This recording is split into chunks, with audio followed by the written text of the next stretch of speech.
వందనాలు తెలియపరుస్తూ ఉన్నాను. మరి సమయంలో దేవుని వాక్యాన్ని మనం చదువుకుందాము. నిర్గమాకాండము 12వ అధ్యాయము.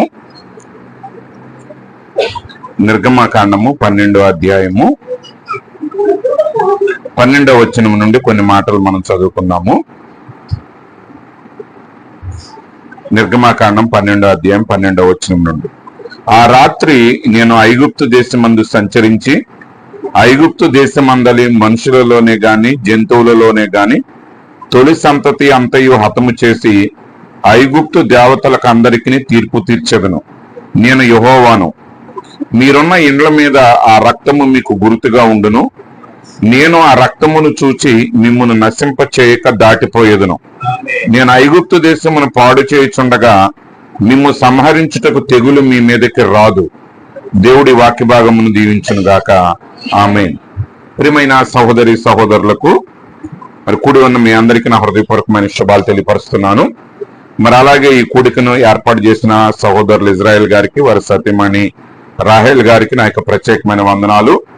మరి వారిని ప్రేమించి మరి వచ్చిన సంఘ బిడ్డలు, మరి వారి బంధువులు, మిత్రులు, స్నేహితులు అందరికి కూడా ప్రభు అయిన యేసుక్రీస్తు యొక్క నామంలో నా యొక్క శుభములు తెలియపరుస్తున్నాను.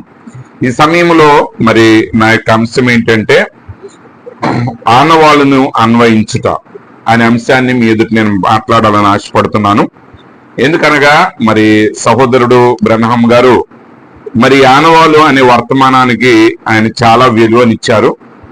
ఆయన ఏమన్నారంటే నా వర్తమానాలన్నిటికీ కూడా అది తలరాయి వంటిది అన్నాడు ఆయన.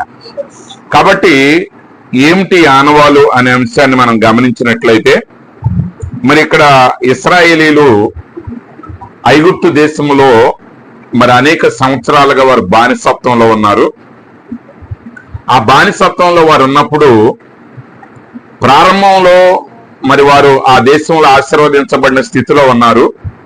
కానీ క్రమేణా మరి వారు ఆ యొక్క ఆశీర్వాదకరమైన స్థితిలో నుంచి శ్రమల్లోనికి దిగిపోవటం ప్రారంభించారు.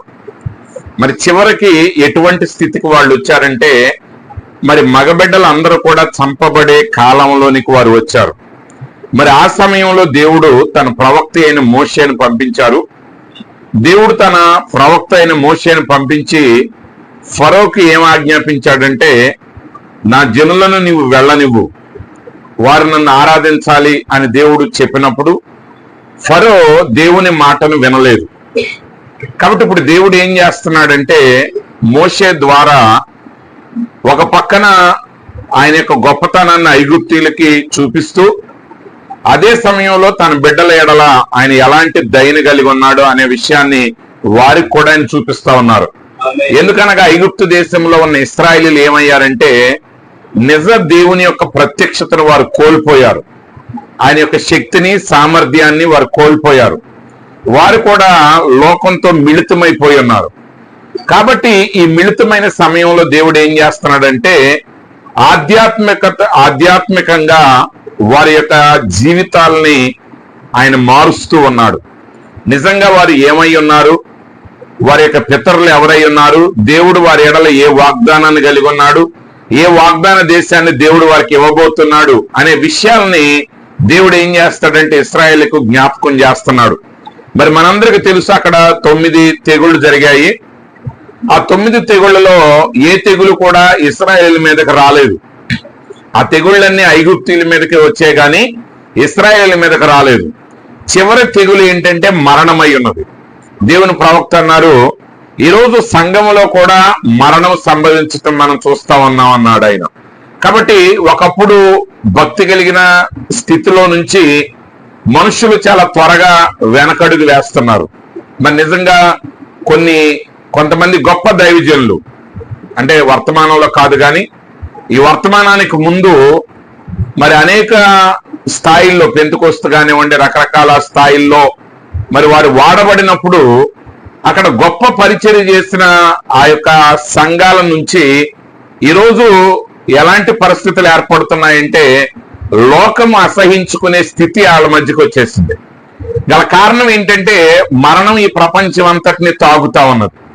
అయితే ఇదే సమయంలో దేవుడు ఏం చేస్తున్నాడు అంటే తన ప్రజలను ఆయన ప్రత్యేకపరుచుతున్నాడు.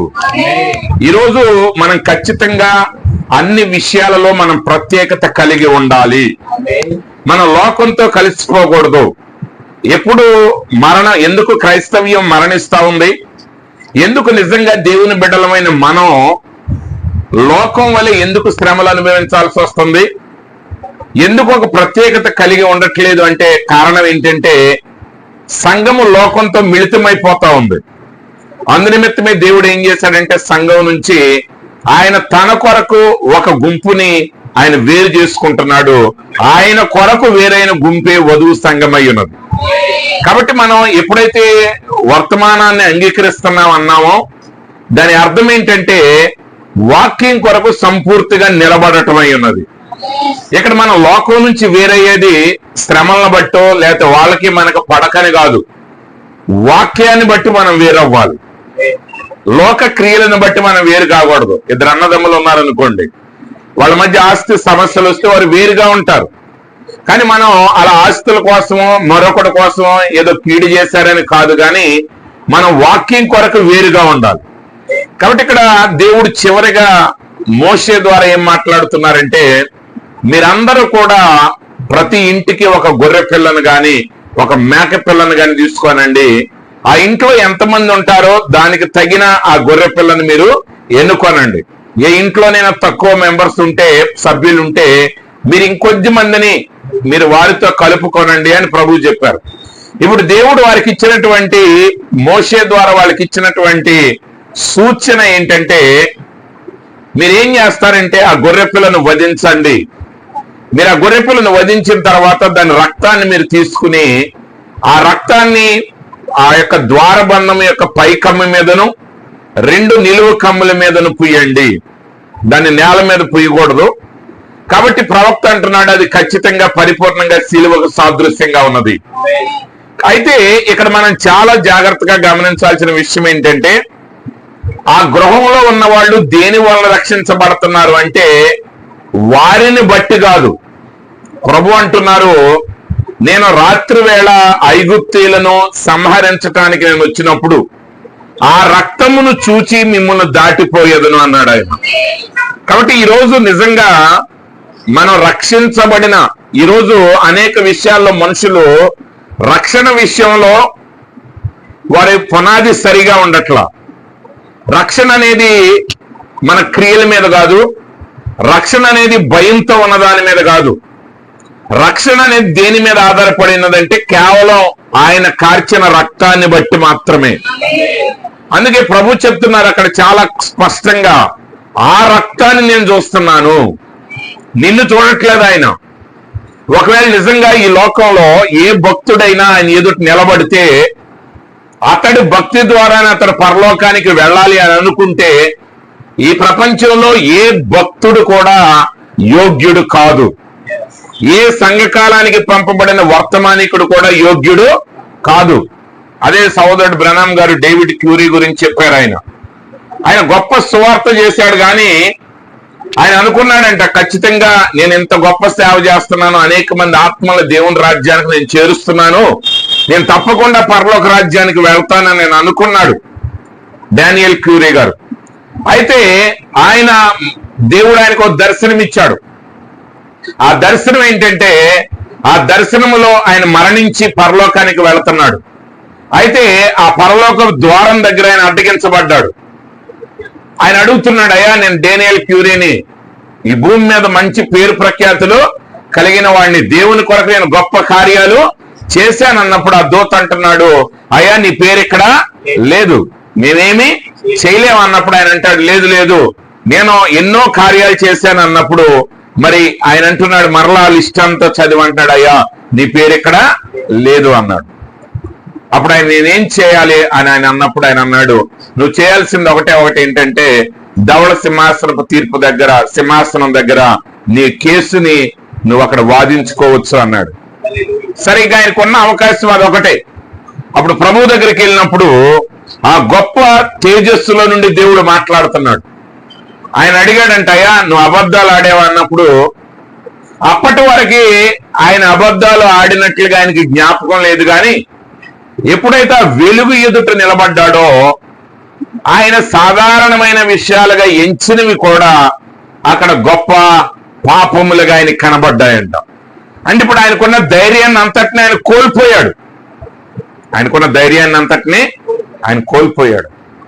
ఇంకా ఆయన చివరికి అనుకుంటున్నాడంట, ఆ విషయాలన్నీ దేవుడు అడుగుతూ ఉంటే ఆయన అనుకున్నాడు, ఇంకా ఒకటి అయిపోయింది నా పరిస్థితి. ఇంకా ఆయన ఏదో ఒక క్షణంలో సింహాసనం మీద నుంచి ఒక గొప్ప స్వరం వినబడుతుంది. ఏమనంటే, డానియల్ క్యూరీ నువ్వు నశించిపోయావు, ఇతన్ని తీసుకెళ్లి అగ్నిగుండంలో పడేయండి అనే మాట వినబడుతుంది అనుకున్నాడంట. కానీ అదే సమయంలో వెనక నుండి ఒక స్వరం వినబడుతుంది. ఏంటంటే, తండ్రి, భూమి మీద డానియల్ క్యూరీ నా కొరకు నిలబడ్డాడు కాబట్టి ఇప్పుడు ఆయన పక్షంగా నేను నిలబడుతున్నాను అన్నాడంట.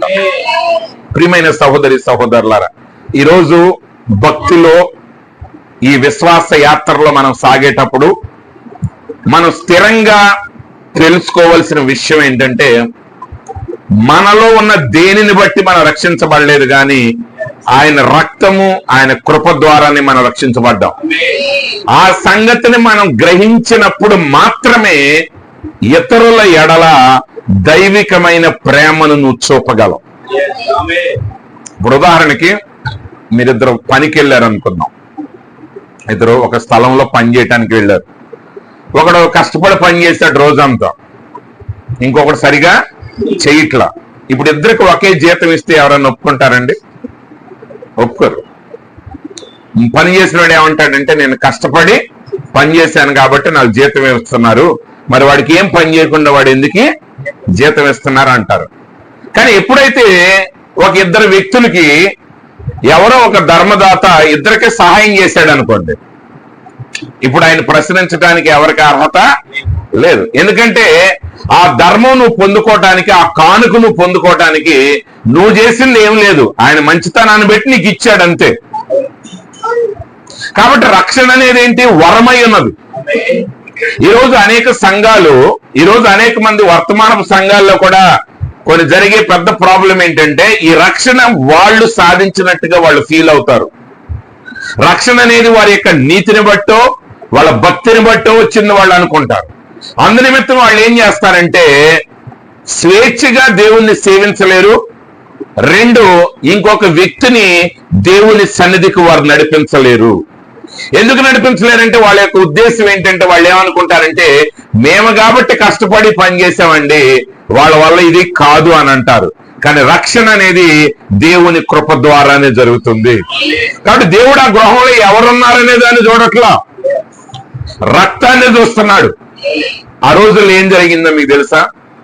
ఏం జరిగిందంటే, ప్రతి తరంలోనూ మంచోళ్ళు చెడ్డోళ్ళు ఉంటారు. ఎక్కడైనా ఒక కులానికో, ఒక దేశానికో, ఒక మతానికో మంచోళ్ళు చెడ్డోళ్ళు అని ఉండదు. కాకపోతే మన దేశంలో ఈ భూమి మీద కొంతమందికి అలవాట్లు అన్నమాట. ఏంటంటే, ఈ దేశస్తులు చెడ్డోళ్ళు, ఈ దేశస్తులు అందరూ మంచోళ్ళు అని అనుకుంటారు. కానీ ఐగుప్తీల్లో కూడా కొంతమంది మంచోళ్ళు ఉన్నారు. ఐగుప్తీల్లో కూడా మంచోళ్ళు ఉన్నారు. వాళ్ళు ఏం చేశారంటేనంట, కొద్ది మంది ఇశ్రాయేలీలతో పాటు స్నేహం చేసి వాళ్ళతో పాటు వాళ్ళ ఇంట్లో ఉన్నారంట. మిశ్రిత జనాంగం అలాగే వచ్చింది. ఎక్కడి నుంచి వచ్చిందండి ఆ మిశ్రిత జనాంగం? వాళ్ళు కూడా లోపలికి వచ్చేసారు. అంటే ఆ రక్తం లోపల ఎవడుంటే వాడికి రక్షణేక. ఎందుకంటే దేవుడు లోపల మనిషిని చూడట్లా, ఆ లోపల స్థితిని చూడట్లా, రక్తాన్ని చూస్తున్నాడు. కానీ అదే సమయంలో లోపల వ్యక్తులను మార్చడానికి ఆయన ఏం పెట్టాడంటే, ఆ గొర్రె పిల్ల యొక్క శరీరాన్ని భుజించే పనిని వాళ్ళకి అప్పచెప్పాడు. ఆ శరీరం ఏం చేసిందంటే వాళ్ళ మార్చింది. అయితే వాళ్ళ మార్పును బట్టి కాదు, దేవుడు దాటిపోయింది, రక్తాన్ని బట్టి దాటాడు. కాబట్టి ఈరోజు మనం ఎలా రక్షించబడ్డాం అనేది మనం గ్రహించాలి. మనం రక్షించబడ్డానికి గల కారణం ఏంటంటే, యేసు క్రీస్తు యొక్క శిలువ మరణం. కాబట్టి ప్రవక్త అంటాడు, ఆ రక్తం దేనికంటే ఆనవాళ్ళు ఏంటంటే, ఆ వెల చెల్లించబడింది. ఆ రక్తం దేనికి సాదృశ్యం అంటే, లోపల హత్య జరిగింది, మరణం జరిగింది. ఇప్పుడు దేవుడు ఒక్కొక్క ఇంటిని చూస్తా వచ్చినప్పుడు రక్తం లేని ఇంట్లో మరణం లేదు కాబట్టి ఆ ఇంట్లో ఉన్న జ్యేష్ఠుడు హతుడయ్యాడు. కానీ ఇంటికి వచ్చేసరికి ఏమైంది? ఆల్రెడీ పని అయిపోయింది, నువ్వు అవతలకి వెళ్ళిపో, ఈ శిక్ష విధించబడింది. అయితే ఆ శిక్ష మనిషికి కాదు, కానీ మనిషికి బదులుగా మరొక జీవి తన ప్రాణాన్ని పోగొట్టుకుంది.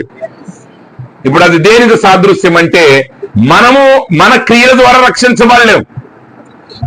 మనం దేవుని దగ్గరికి ఎప్పుడు వెళ్ళినా మనకు దొరికేది మరణమే. కాబట్టి ప్రభు ఏం చేశారంటే, దేవుడే మానవుడి గదికి వచ్చి మన కొరకు తన ప్రాణాన్ని పెట్టాడు. కానీ ఇక్కడ దేవుని ప్రవక్త చాలా చక్కగా వివరించారు. గొర్రెల యొక్క రక్తం, మేకల యొక్క రక్తం మనిషి యొక్క పాపాన్ని కప్పగలిగింది, కానీ పాపాన్ని తొలగించలేకపోయింది. ఎందుకు తొలగించలేకపోయిందంటే, ఆ గొర్రె పిల్ల యొక్క రక్తంలో ప్రాణము లేదు, అంటే ఆత్మ లేదు. అంటే యాక్చువల్గా మనం ప్రవక్త సోల్ అనే దాన్ని ప్రాణం అన్నారు, కానీ ఇక్కడ ఆత్మని తీసుకున్నాం. గొర్రెపిల్లకి ప్రాణం ఉందే కానీ దానిలో ఏం లేదు, ఆత్మ లేదు. కాబట్టి ఆ గొర్రెపిల్ల మరణించింది, అక్కడతో ఆ గొర్రెపిల్ల సమాప్తం అయిపోయింది. కానీ మనిషిలోనే ఏముందంటే ఆత్మ ఉన్నది.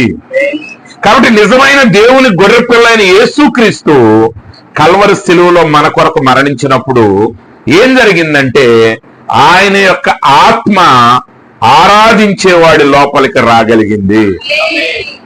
అది నూతన నిబంధనలో దేవుని గొర్రెపిల్ల యొక్క ప్రత్యేకత. ఆ పరిశుద్ధాత్మ మనకు ఎక్కడి నుంచి వచ్చింది? ఆ దేవుని గొర్రెపిల్లలో ఉన్న ఆత్మే ఇప్పుడు ఆ శరీరాన్ని విడిచిన తర్వాత ఆ ఆరాధకుడిలోనికి ఆ ఆత్మ ప్రవేశించింది.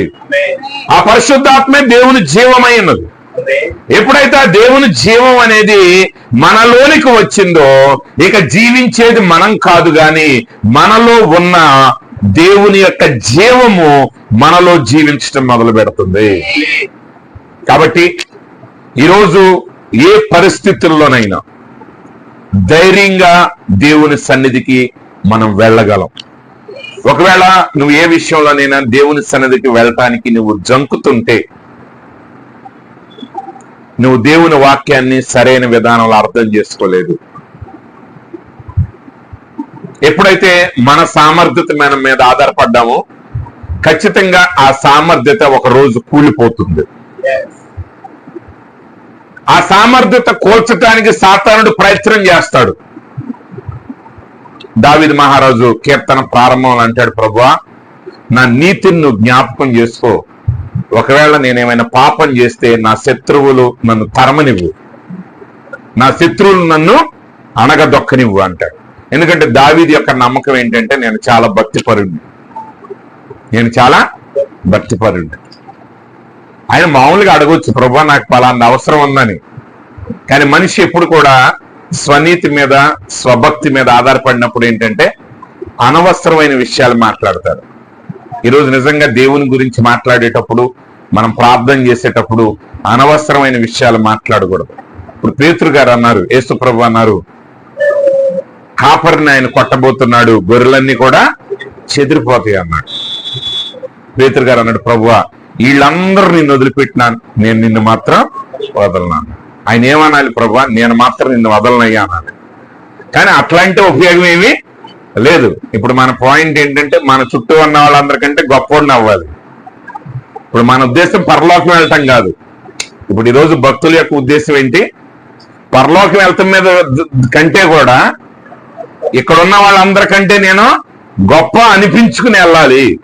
దేవుడు కూడా రేపు అనాలి, అయ్యా అబ్బా ఇంతమందిలో నువ్వు ఒక్కడే నా కోసం నిలబడ్డావా. అది అనవసరమైన మాట. ఆ మాట మాట్లాడాల్సిన అవసరం లేదు. పేతురు అనాలి, ప్రభువా నేను నిన్ను విడవనయ్యా అనాలి. కానీ వీళ్ళందరూ ఇడిచినా నేను నిన్ను విడవను అన్నాడు. వాళ్ళందరూ బాగానే ఉన్నారు, అబద్ధం ఈయనే ఆడాల్సి వచ్చింది. ఎందుకంటే వాళ్ళు ఎవరు ప్రశ్న వేయలేదు, భయం వేసింది, పారిపోయారు. కానీ ఆయనే ఎవరో తెలియదు అనే అంత హీనమైన స్థితికి మాత్రం దిగజారలా. కానీ పేతురు దిగజారాడు. ఎందుకు దిగజారాల్సి వచ్చిందంటే, నువ్వు స్వనీతి మీద నువ్వు ఆధారపడితే ఆ స్వనీతి ఎంతో కాలం నిలవదు. కాబట్టి చాలా మంది చెప్తా ఉంటారు, మీరు ఎప్పుడు కూడా గుర్తుపెట్టుకోండి, నా భక్తిని బట్టి దేవుడు నాకు ఇది చేశాడు, నా భక్తిని బట్టి నాకు ఈ ప్రత్యక్షత వచ్చిందని మీరు చెప్తా ఉంటే, వాళ్ళ యొక్క బోధల మీద అంటే వాళ్ళని మాదిరిగా తీసుకోమాకండి. ఎందుకంటే ఆ మాదిరి శాశ్వతమైంది కాదు. ఎందుకంటే నిజంగా నువ్వు దేవుని కలిసినప్పుడు నువ్వు మరింత తగ్గింపుని కలిగి ఉంటావు. దేవుణ్ణి చూసిన వాళ్ళలో ఉండే ప్రత్యేకత అదే. దేవుని ప్రవక్త అన్నాడు, ఆయన సన్నిధి అనే వర్తమానాలు ఏం చెప్పాడంటే, ఒకడు దేవుని సన్నిధిలోనికి వెళ్ళాడంటే వాడు మరింత తగ్గింపు కలిగి ఉంటాడు, వాడు దీనుడై ఉంటాడు. ఆ దీనత్వం మనలోనికి రాలేదంటే అర్థం ఏంటంటే ఇంకా ఆ వ్యక్తి దేవుణ్ణి కలవలేదు. కానీ దావీదు ఏమంటున్నాడు, ప్రభువా నేను భక్తి పరుణ్ణి నాయన,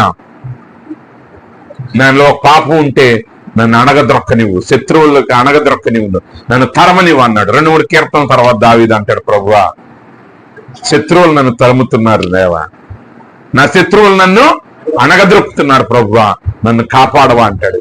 ఎందుకు అణగదొక్కాల్సి వచ్చింది? ఎందుకు వాళ్ళు తరిమారు?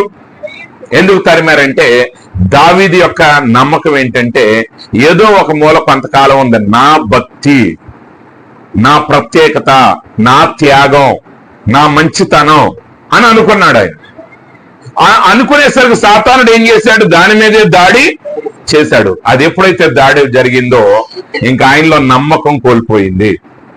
ఈరోజు అనేక మంది విశ్వాసుల్లో ధైర్యం లేకపోవటానికి, ప్రార్థన చేయలేకపోవటానికి, దేవుని యొక్క సన్నిధిలోనికి వెళ్ళలేకపోవటం గల కారణం ఏంటంటే వాళ్ళ యొక్క అసమర్థతను బట్టి లేదా వాళ్ళ యొక్క బలహీనతలను బట్టి. వాళ్ళ యొక్క ఉద్దేశం ఏంటంటే నా భక్తిని బట్టి, నా సామర్థ్యతను బట్టి దేవుడు కార్యం చేస్తాడు. లేదు, దేవుడు అంటున్నాడు ఆ రక్తాన్ని బట్టి నేను మిమ్మల్ని దాటిపోతున్నాను. గోత్రాలను బట్టి కాదు, వాళ్ళ యొక్క సామర్థ్యతను బట్టి కాదు, రక్తాన్నే చూస్తున్నాడు. దేవుడు ఎప్పుడు కూడా రక్షణ అనేది ఆయన యొక్క దేవుని గొర్రెపిల్ల యొక్క రక్తాన్ని బట్టే చూస్తున్నాడు. స్వరం నీదే కానీ ప్రవక్త అంటాడు రక్తం అయింది. ఆయన నీ స్వరం వింటున్నాడు కానీ చూసేది ఆయన కుమారుని చూస్తున్నాడు. ఆయన కుమారుని బట్టి నీ ప్రార్థన ఆయన అంగీకరిస్తున్నాడు. కాబట్టి ప్రియమైన సహోదరి సహోదరులారా, మనము ధైర్యం కలిగి ఈరోజు ఆ గోడారం దగ్గరికి వెళ్ళగలగాలి. మనం ధైర్యం కలిగి ఆ యొక్క మందస్సం దగ్గరికి వెళ్ళగలగాలి. ధైర్యం కలిగి దేవునితో ఆ వ్యక్తిగతమైన సమయాన్ని గడిపే స్థితికి మనం వెళ్ళగలగాలి. ఏ పరిస్థితుల్లోనైనా మనం ధైర్యంగా ఆయన దగ్గరికి వెళ్ళగలగాలి. ఎందుకనంటే ఆయన రక్తాన్ని చూస్తున్నాడు. కాబట్టి రాహాబుని మనం గమనించినప్పుడు, రాహాబు ఆమె దేవుని కార్యాలు విన్నది, దేవుని యందు విశ్వాసం ఉంచిందాను. ఆమె దేవుని యందు విశ్వాసం ఉంచడం మాత్రమే కాదు కానీ ఆ దేవుని సేవకుల వేగులు వారు వచ్చినప్పుడు తన ప్రాణాలను తెగించి వారిని కాపాడిందాను. ఆమె కాపాడిన తర్వాత వారితో చెప్తుంది, అయ్యా మీ దేవుడు ఈ దేశాన్ని మీ చేతులకు అప్పగిస్తాడని నాకు తెలుసు, అయితే ఈ దేశాన్ని దేవుడు మీ చేతులకు అప్పగించినప్పుడు నా ప్రాణాన్ని కాపాడండి అని అన్నప్పుడు ఆ వేగులు వారు ఏం చెప్పారంటే ఒక ఎర్రని తొగరపు దారాన్ని తీసి ఆ కిటికీకి కట్టమన్నారు. వారు ఏం చెప్పారంటే, ఆ వేగులు వారు ఏం చెప్పారంటే, అమ్మా నీ ఇంటి వారందరినీ, నువ్వు స్నేహితుల్ని ఎవరినైనా సరే ఇంటి లోపల పెట్టు, నీ కలిగిన వారందరినీ లోపల పెట్టు, లోపల ఉన్నవాడి ప్రతి ప్రాణానికి మా ప్రాణం అడ్డు అన్నారు. కానీ ఎవరైతే ఆ ద్వారం వెలపలకు వచ్చారో వాడి ప్రాణానికి వాడే ఉత్తరవాది, మేము దానికి జవాబుదారు కాదు. కానీ లోపలుంటే రాహాబుతో ఏం చెప్పారు, నువ్వు ఒక్కదాని వల్ల నీ సామర్థ్యత కొలది ఎంతమందిని తీసుకొస్తావో అంతమందిని తీసుకొచ్చి పెట్టు. ఈరోజు రక్షించబడిన ప్రతి వ్యక్తి మనం యేసుక్రీస్తు యొక్క రక్తాన్ని అనగా ఆయన జీవాన్ని ప్రార్థనలో మన కుటుంబ సభ్యుల మీద, మన ప్రియుల మీద అన్వయించగలగాలి. అన్వయించలేకపోతే ఉపయోగం లేదు. సోదరుడు బ్రనామ్ గారి యొక్క కుమారుడు బిల్లీ పాల్, ఆయన వయసు వచ్చిన తర్వాత అమెరికా దేశంలో ఏంటంటే 14 సంవత్సరాలు రాగానే ఆ వ్యక్తి ఇంట్లో నుంచి బయటికి వెళ్ళిపోతారు, స్వతంత్రులు అవుతారు. అమెరికా దేశం ఏంటంటే స్వతంత్రత కలిగిన దేశం. తండ్రి కూడా కొడుకుని ఏమంటానికి వీలు లేదు, ఏదనంటే అరెస్ట్ చేసేయటం. కాబట్టి ఇంకేం చేయలేరు. సరే బ్రహ్మాం గారు 1-2 సార్లు చెప్పారు, అయితే ఆయన వినలేదు. విన్నప్పుడు బ్రహ్మాం గారు ఏం చెప్పాడంటే బిల్లీ పాల్తో ఒకటే చెప్పాడు, బిల్లీ పాల్ నువ్వెంత దూరం అయినా వెళ్ళు, నువ్వు దేవుడి నుంచి ఎంత దూరం అయినా వెళ్ళిపో, నో ప్రాబ్లం. కానీ ఒకటి గుర్తుపెట్టుకో, నువ్వు మరలా తిరిగి వస్తావు. హల్లెలూయా. కానీ నువ్వు త్వరగా వెనక్కి తిరిగితే తక్కువ సమయంలో లోపలికి వస్తావు. ఎక్కువ దూరం వెళ్తే ఎక్కువ దూరం కష్టపడి రావాలి. కానీ నువ్వు తప్పుకొస్తావు, ఎందుకంటే నేను నీ కొరకు ప్రార్థన చేశాను, ఆ రక్తాన్ని నీ మీద నేను అన్వయించాను అన్నాడు ఆయన. ఈరోజు మనం కూడా ఏం చేయాలి? నిజంగా మనం మన ద్వారా కాక ఆయన కృప ద్వారా రక్షించబడ్డామని మనం తెలుసుకుంటే తప్పక ప్రతి వ్యక్తిని నిజంగా క్రీస్తు దగ్గరికి నడిపించే స్వభావం మనలోనికి వస్తుంది. ఇది చాలా ఇంపార్టెంట్. ఈరోజు అనేక మంది సువార్తను ఎందుకు చెప్పలేరంటే, కొంతమందిని చూసి మనం ఏమనుకుంటామంటే వీడు అయోగ్యుడు అని అనుకుంటాం. వీడు అయోగ్యుడు. కానీ ప్రియమైన దేవుని బిడ్డలారా, దేవుని కార్యాలు మన ఊహకు అందని కార్యాలు.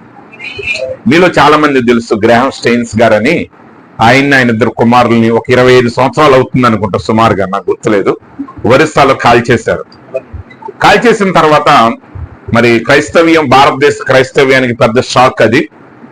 సరే, ఏది ఏమైనా ఆయన్ని కాల్చి చంపిన వాడిని కొంతకాలం బయటే వదిలేశారు. తర్వాత ఎప్పుడుకో అరెస్ట్ చేశారు, జైల్లో పెట్టారు. తర్వాత ఆయన జైలు శిక్ష తీరకుండానే ఆయన్ని మంచి సత్ప్రవర్తనని వదిలేశారు. వదిలేసిన తర్వాత చాలా మందికి ప్రశ్నలు ఉండేది, నాకు కూడా ఉండేది. ఏంటి, ఈ దేశంలో మరి ఒక మిషనరీని కాల్చి చంపితే చట్ట ప్రకారంగా ఆయనకి, ఆ మిషనరీకి జరగాల్సిన న్యాయం జరగలేదు. ఏంటి ఎంతమంది ప్రార్థన చేస్తున్నాం, న్యాయం ఎందుకు జరగట్లేదని నాకు అనిపించేది. కానీ మొన్న ఈ మధ్య చూసా నేను, ఏంటంటే ఆ వ్యక్తి ఇప్పుడు యేసు ప్రభుని అంగీకరించాడంట. హల్లెలూయా. మరి ఒక మిషనరీని కాల్చిన వ్యక్తి 25 సంవత్సరాల తర్వాత మరి యేసు ప్రభుని అంగీకరించాడంటే మరి అది ఎంత గొప్ప కార్యం, దేవుని గొప్ప కార్యం అది. ఎందుకంటే దేవుడు ఆయన ఆదిలోనే అంతాన్ని చూసిన దేవుడు అయ్యాడు. మానవులుగా మనకు అర్థం కాదు. ఇప్పుడు స్టెఫన్ని చంపిన సౌలుని దేవుడు ఏం చేశాడంటే ఆయన పౌలుగా మార్చుకున్నాడు. మనల్ని అడిగితే మనం ఏమంటాం? బహుశా నన్ను అడిగితే సౌలు చనిపోవాలి, నరకాగ్నికి వెళ్ళిపోవాలని నేను అంటా. నేనైతే అంటే ఇప్పుడు చరిత్రలో చదువుతున్నాం కాబట్టి మనం అంటాం, కానీ ఆ సంఘటన జరిగేటప్పుడు మాత్రం అది జరిగే వరకు మనకి తెలీదు. ఆయన విడుదల చేసినప్పుడు చాలా మంది క్రైస్తవులు ప్రపంచవ్యాప్తంగా ఆక్రోశించారు, ఈ దేశంలో న్యాయం కూడా దొరకట్లేదా మనకి కోర్టుల ద్వారా అని. కానీ అన్నిటికంటే ఒకటి గుర్తుపెట్టుకోండి, సమస్తాన్ని దేవుడు తన స్వాధీనం ముందుకున్నాడు. అంటే సువార్త అనేది, రక్షణ అనేది ఆయన దగ్గరికి వచ్చే ప్రతి వాడికి చెందుతుంది. ఎవరు రక్షించబడతారు, ఎవరు రక్షించబడరో మనకు తెలియదు. కానీ రక్షణకి ప్రతి వ్యక్తి యోగ్యుడే. నీ పని ఆహ్వానించటమే. రాహాబు ఏం చేసిందంటే తన గృహంలోకి అందరినీ ఆహ్వానించింది. మరి ఆహ్వానాన్ని ఎంతమంది అంగీకరించారో మనకు తెలియదు, ఆ ఆహ్వానాన్ని ఎంతమంది తృణీకరించారో తెలియదు. బహుశా ఒకవేళ అలా అన్నయ్య గారిని ఆహ్వానించినప్పుడు వాళ్ళ అన్న రాకపోయినా ఆ మాటలు విన్న వాళ్ళ ఇంటి పక్క వాళ్ళు ఎవరో లోపలికి వచ్చి ఉండొచ్చు. కానీ అక్కడ పాయింట్ ఏంటంటే అక్కడ బంధాలు, బంధుత్వాలు కాదు, అక్కడ ఆ దారుణమే పాయింట్. హల్లెలూయా. ఈరోజు మనం రక్షించేది యేసు క్రీస్తు యొక్క నామం మాత్రమే. అందుకే అపవాది ఏం చేస్తాడంటే ఆ నామాన్ని పక్కన పెడుతున్నాడు. తర్వాత ఉపవాసాలు ఉంటారు, ఎన్నెన్నో త్యాగాలు చేస్తారు. కానీ ఒకటి గుర్తుపెట్టుకో, ఆయన నామాన్ని నువ్వు ఆశ్రయించకుండా నువ్వెన్ని మంచి పనులు చేసినా అది నీ మీదే ఆధారపడు. నువ్వు ఒక రోజు పొరపాటు చేసినప్పుడు నీ పొరపాటు జరిగిన రోజున ఆయన ఎదురు నిలబడే ధైర్యం నీకు ఉండదు. అందులో బైబిల్ మీరు కనుక కొత్త నిబంధనలో చదివినప్పుడు ప్రతిసారి చెప్తుంది, ఎవడైనా క్రీస్తు యేసునందున్న ఎడల వాడు నూతన సృష్టి. క్రీస్తులో తండ్రి మనలను సమాధానపరుచుకున్నాడు. అంటే మనం ఎక్కడ ఉండాలి? యేసు క్రీస్తులో ఉండాలి. యేసుక్రీస్తు వెలుపల జీవం లేదు, యేసుక్రీస్తు వెలుపల రక్షణ లేదు, యేసుక్రీస్తు యొక్క వెలుపల మరి విడుదల అనేది లేదు. కాబట్టి ఈరోజు మనం ఏం చేయాలంటే యేసుక్రీస్తు అనగా వాక్యమై ఉన్నాడు.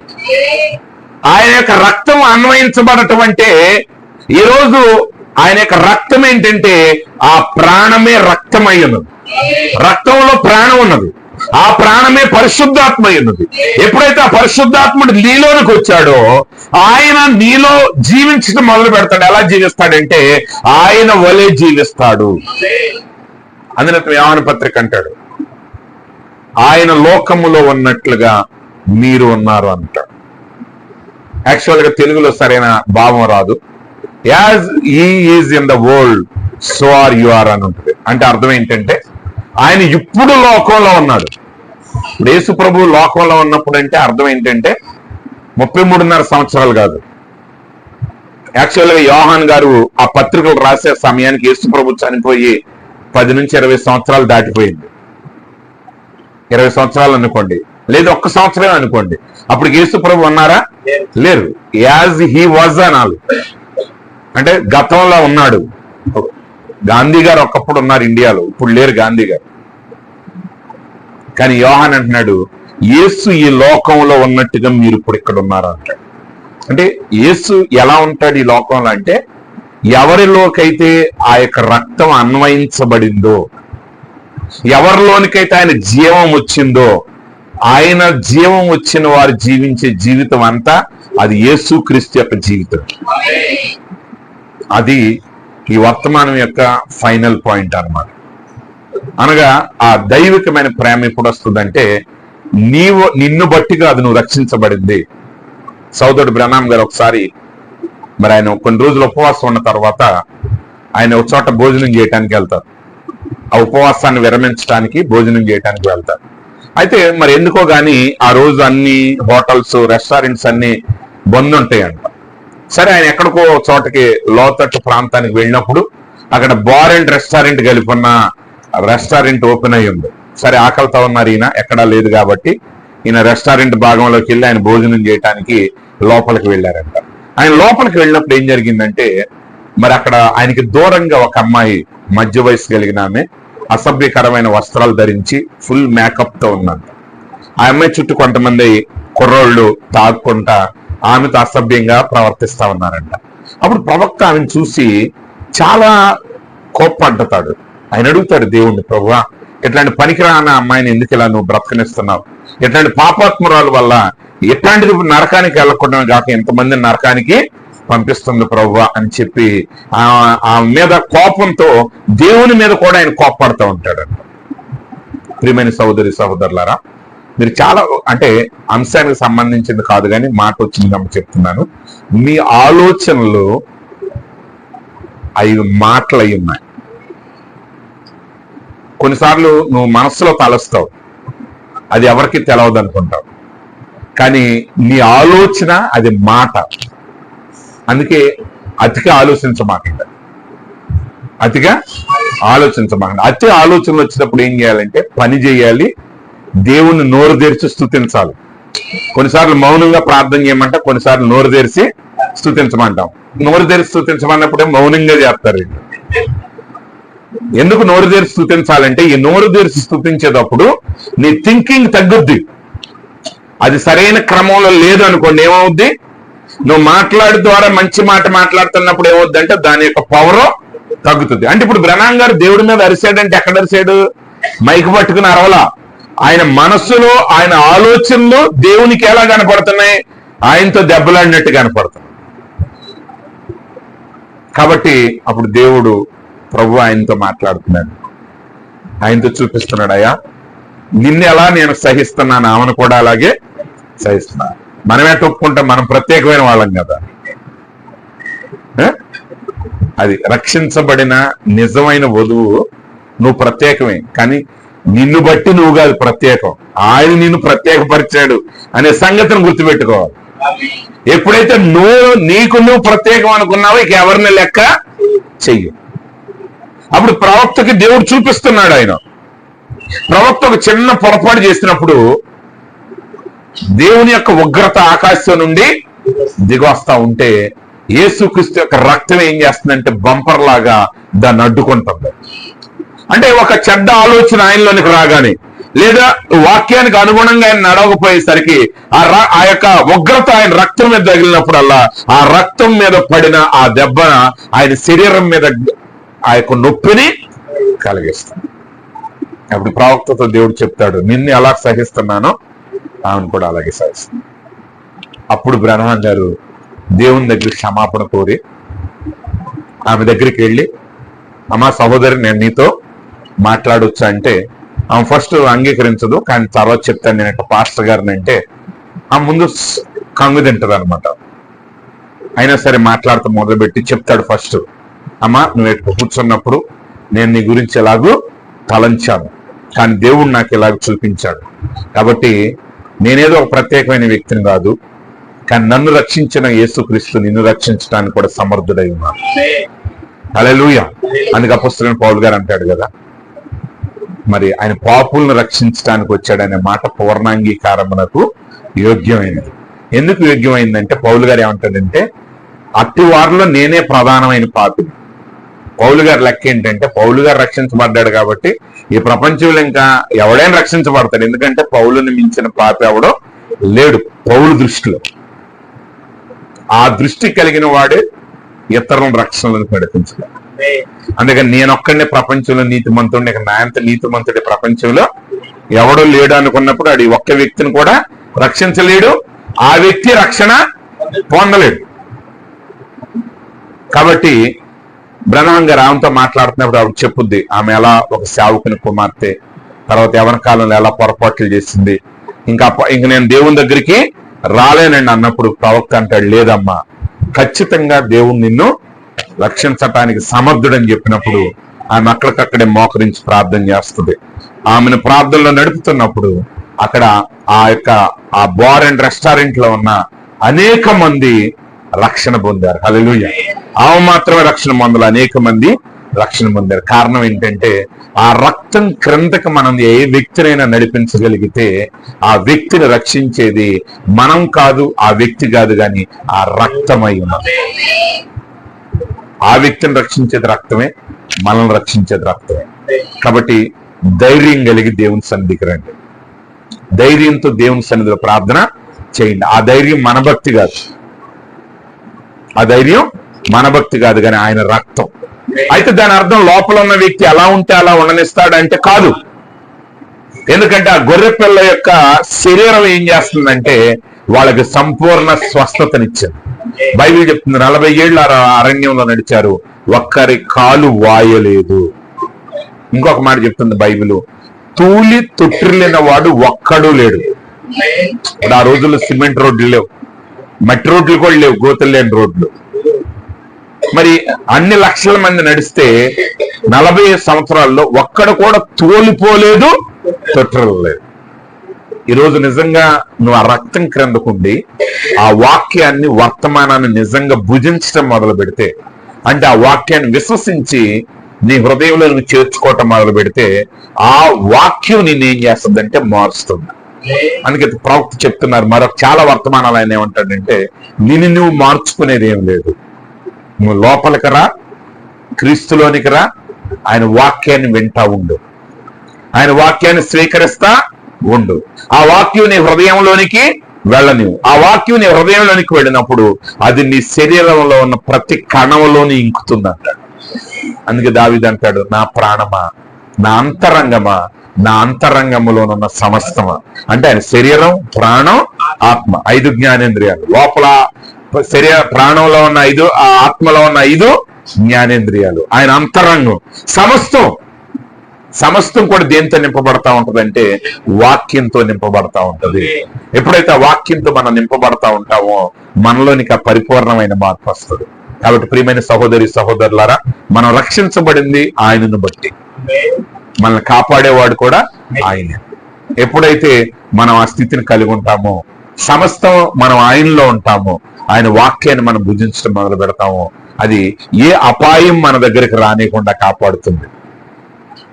ఇక్కడ బయట అపాయం మనకే రాదు. దేవుని ఉగ్రత నుండి మనం తప్పించబడ్డాం. ఆల్రెడీ మనం మరణం నుంచి జీవంలోనికి దాటి ఉన్నావు. నువ్వు యేసుక్రీస్తుని ఎప్పుడైతే అంగీకరించావో నువ్వు మరణం నుంచి జీవంలోనికి దాటి ఉన్నావు. నిత్య జీవానికి నువ్వు వెళ్ళావు. నువ్వు తీర్పులోనికే రావు. అయితే మన ప్రాణం నిత్య జీవానికి వెళ్ళింది. అయితే ఈ లోకంలో ఉన్నంత వరకు బైబిల్ చెప్తుంది కదా, యేసుప్రభు అదే వచనంలో అంటున్నాడు, ఏ అపాయము మీ దగ్గరికి రాదు. ఈ లోక యాత్రలో ఆయన మనల్ని బలపరుస్తాడు, మన అవసరతలన్నీ ఆయన తీరుస్తాడు. ఎట్టి అపాయం వచ్చినా, ఎట్టి నష్టం వచ్చినా మీరు కలవరపడకండి. ఎందుకంటే మీరు ఏ పరిస్థితుల్లోనైనా ఆ రక్తం వైపు చూడండి, అనగా ఆయన జీవం వైపు చూడండి. మన కొరకు వధించబడి తిరిగి లేచిన యేసుక్రీస్తు వైపు మనం చూడాలి. అందుకే పౌలు గారు అంటాడు, ఆ చెరసాల నాయకుడు, ఆ మాట నాకు చాలా ఇష్టం. ఆయన అంటాడు, ప్రభు అయిన యేసునందు విశ్వాసం ఉంచు, అప్పుడు నీవు నీ ఇంటి వారు రక్షించబడతారు. ఆ రాత్రే ఆయన కుటుంబం అంతా రక్షించబడింది. ఈ రోజు ఏ డెనామినేషన్కి వెళ్ళినా ఆ చెరసాల నాయకుడికి అసలు రక్షణ దొరికేదే కాదు. దొరికేదంటారా? దొరికేది కాదు. ఎందుకంటే ఆయన పూర్తి విగ్రహారాధికుడు, అసలు బైబిల్ గురించి ఏమీ తెలీదు. అయినా సరే పౌలు గారు ఏం చెప్పాడంటే, యేసునందు విశ్వాసం ఉంచంటే దాని అర్థం ఏంటంటారు, అబ్బాయి నువ్వు కాదు, నువ్వేం చేయాల్సింది లేదు, ఆ రక్తాన్ని నమ్ము. ఆ రక్తాన్ని చూసి దేవుడు నిన్ను దాటిపోతాడు. ఆ రక్తం అనేది నిన్ను శిక్ష నుంచి తప్పిస్తుంది. కాబట్టి ఈ వర్తమానం మనకు బోధించేది అదే, యేసు క్రీస్తు మనలో ఉన్నాడు. అదే ఈ వర్తమానం యొక్క మర్మం ఏంటంటే, యేసు మానవుడిలో ఉన్నాడు, అనగా పరిశుద్ధాత్ముడే మనలో నివసిస్తా ఉన్నాడు. కాబట్టి ఆయన ఎప్పుడు నివసిస్తాడంటే, ఆ రక్తం క్రిందకు మనం వెళ్ళి ఆ వధించబడిన గొర్రె పిల్లతో మనం పాలిభాగస్థలమైనప్పుడు ఆయనలో ఉన్న జీవం మనలోనికి వస్తుంది.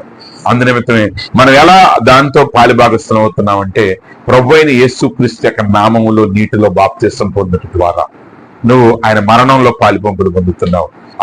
ఆ దాని నుంచి పైకి లేవగానే నువ్వు ఆయన పునరుద్ధానంలో పాలిపంపులు పొందావు. ఇప్పుడు పరిశుద్ధాత్మ నీ మీదకి దిగి వస్తున్నాడు. కొర్నేలి ఇంట్లో అదే జరిగింది.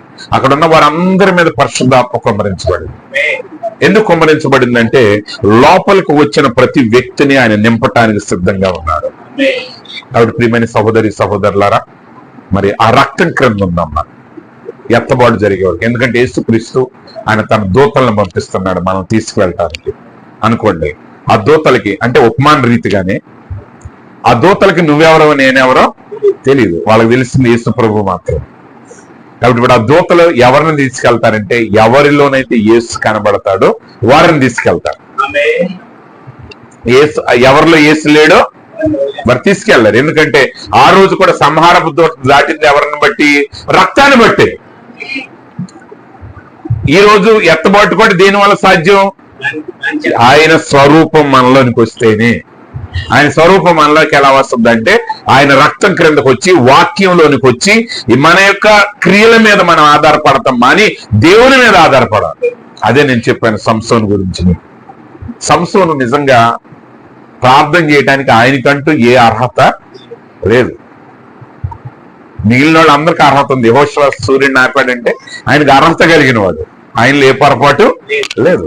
కానీ సంసోను ఆయనంటూ చెప్పుకోవడం, అసలు ఆ ప్రార్థన చేయడానికి అసలు యోగ్యుడే కాదు, కానీ చేశాడు. అదే ఆయన గొప్ప విశ్వాసం. హల్లెలూయా. ఎందుకు చేయగలిగాడు ఆ ప్రార్థన? ఆ ప్రార్థన ఆయన ఎందుకు చేయగలిగాడంటే, ఆయనకి తెలుసు ఆయన మీద ఆధారపడలేదు. అది సంసోనుకు తెలుసు తన మీద ఆధారపడలేదు, కనికరించే దేవుని మీదే సమస్తం ఆధారపడి ఉంది. ఆ ఒక్క పాయింట్ గన ఒక ప్రతి విశ్వాసి గ్రహించగలిగితే, ఏ విషయానికి ఏ విశ్వాసి వెనకడికి వేయకుండా ధైర్యంగా ప్రతి పోరాటాన్ని జయించగలడు, ధైర్యంగా ప్రార్థన చేయగలడు, పట్టుదలగా ప్రార్థన చేయగలడు, ఆ ప్రార్థనకి జవాబును పొందుకోగలడు, ఆ ప్రార్థనకి జవాబును పొందుకొని గొప్ప సాక్షిగా ఈ లోకంలో నిలబడగలడు. కాబట్టి ప్రియమైన సహోదరి సహోదరులారా, ఎల్లప్పుడూ ఆ రక్తం క్రిందే ఉన్నాడు, ఆ వాక్యం క్రిందే ఉన్నాడు. దాంట్లో నుంచి ఎట్టి పరిస్థితుల్లోని వెలపలకి రావద్దు. బయట ఎంత ఆకర్షణీయమైన పరిస్థితులు కనపడ్డా రక్తాన్ని విడిచి బయటికి రావద్దు. లోపల నీకు ఎంత కష్టంగా ఉన్నా రక్తాన్ని దాటి పైకి రావద్దు. ఎందుకంటే ఆ రక్తము లోపల ఉన్నంత వరకే నీకు భద్రత, విమోచన, ఎత్తబాటు. అట్టి కృప దేవుడి కుటుంబానికి, ఇక్కడ చేరి ఉన్న ప్రతి ఒక్కరికి ఎత్తబాటు వరకు ఆయన సదా తోడేండి నడిపించును గాక. ఆమేన్. God bless you. తలలు వంచుదాం, ప్రార్థన చేసుకుందాం. మహోన్నతుడా, మహాగణుడా, సర్వాధికారి యేసు ప్రభువా, నీ పరిశుద్ధమైన శ్రేష్టమైన నామానికి వందనాలు, స్తోత్రాలు తండ్రి. ఈ రాత్రికాల సమయంలో మరొకసారి ప్రభువా నీ పాద సన్నిధిలో మేము ప్రార్థిస్తున్నాం తండ్రి. అవును నాయన, నీ ప్రవక్త అయిన మోషే ద్వారా మీరు మాట్లాడారు ప్రభువా. ఆ రక్తమును చూచినప్పుడు నేను మిమ్మల్ని దాటిపోవుదును.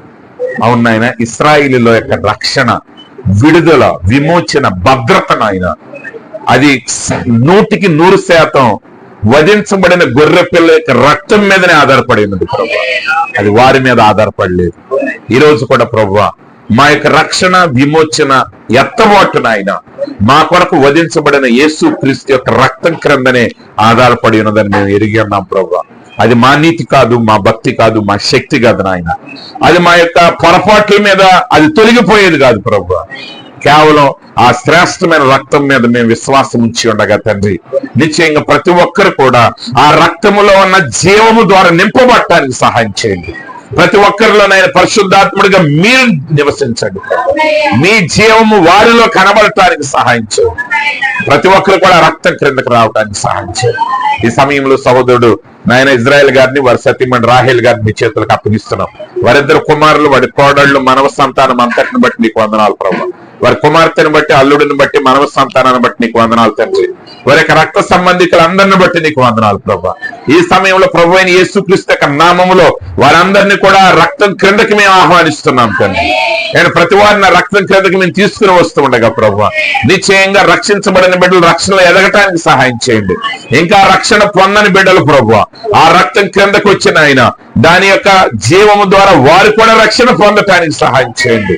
నేను ఇజ్రాయెల్ గారు ఎప్పుడు అడిగినా సరే, నేను ఒక దైవ సేవకుడిగా నన్ను అడిగేది ఒకటి, అయ్యా నా బిడ్డలందరూ రక్షణ పొందాలి. నిశ్చయంగా ప్రభువా దానికంటే శ్రేష్టమైనది మరొకటి లేదు నాయన. నిశ్చయంగా వారందరూ కూడా రక్షించబట్టానికి నీ కృపను అనుగ్రహించండి. ఎందుకంటే నీకు అసాధ్యమైనది ఏది లేదు నాయన.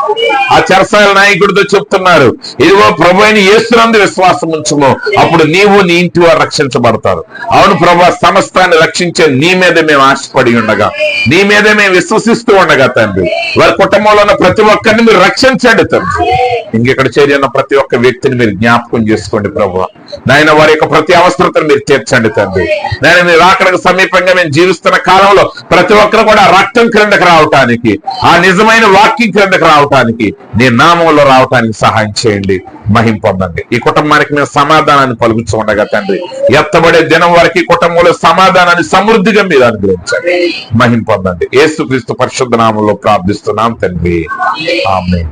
మహాదేవుడును మన రక్షకుడును మన ప్రభు అయిన యేసుక్రీస్తు యొక్క ప్రేమ, కృప, శాంతి, సమాధానాలు ఈ కుటుంబానికి, ఇక్కడ చేరి ఉన్న ప్రతి బిడ్డకు సదా తోడే నడిపించును గాక. ఆమేన్. God bless you.